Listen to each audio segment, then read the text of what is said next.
Shalom saudara yang dikasihi Tuhan, kita punya tema yaitu mari kita hidup dengan pikiran Kristus. Kenapa saudara? Karena pikiran kita terbatas, tapi pikiran Kristus tidak terbatas. Ketika kita punya masalah, kita akan hancur di dalam pikiran kita, membesarkan masalah kita dalam ketakutan, kekhawatiran.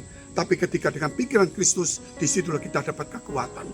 Dalam hidup kita mungkin sehari-hari kita makan, naik mobil, itu dengan pikiran kita sendiri, tapi bersama dengan Tuhan. Contohnya, waktu saya naik mobil, saya dengan pikiran saya sendiri. Karena saya punya SIM, saya yang nyetir semua, bukan pikiran Kristus. Tetapi ada pikiran Kristus.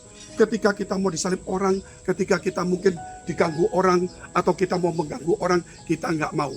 Karena itu pikiran Tuhan. Sebab itu saudara, terutama di dalam kehidupan sehari-hari, kita harus memakai pikiran Kristus supaya kehidupan Kristus nyata dalam hidup kita.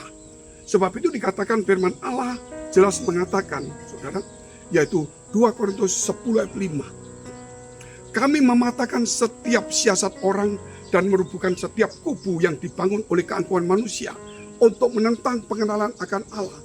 Kami menawan segala pikiran dan menaklukkannya kepada Kristus. Kita ada lihat, mematahkan setiap siasat orang. Pikiran-pikiran kita yang penuh politik, strategi untuk mencoba membangun kepentingan sendiri di gereja, ego kita, dan juga merupakan setiap kubu yang dibangun keangkuhan manusia. Kita harus merubuhkan kesombongan kita sebagai kedudukan, punya jabatan, orang kaya, nyumbang, sebagai pengkhotbah, pelayan Tuhan, dan sebagainya. Dan dikatakan untuk menentang orang-orang yang angkuh, untuk menentang mereka yang menentang pengenalan akan Tuhan.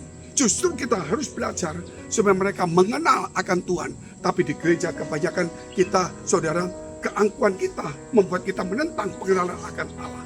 Justru kita harus merendahkan diri supaya kita mengenal akan Allah dan menawan segala pikiran dan menaklukkannya kepada Kristus. Menawan berarti kita menawan, membelenggu supaya tidak bisa mengikat, dan menaklukkan berarti kita mengalahkannya pikiran kita dan membawa kepada Kristus. Bukankah pikiran Tuhan itu, saudara, melalui firman Allah dan Roh Kudus bekerja dalam hidup kita?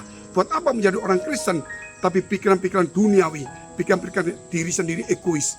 Mari kita mengubah dengan pikiran Tuhan, karena hidup kita dalam pergumulan masalah dan kita sulit mengerti pikiran Tuhan. Kita sulit mengerti alam semesta dan hari esok pun kita tidak tahu. Namun dengan pikiran Tuhan kita punya iman, kita tahu hari esok pasti ada harapan. Sampai jumpa. Tuhan Yesus memberkati.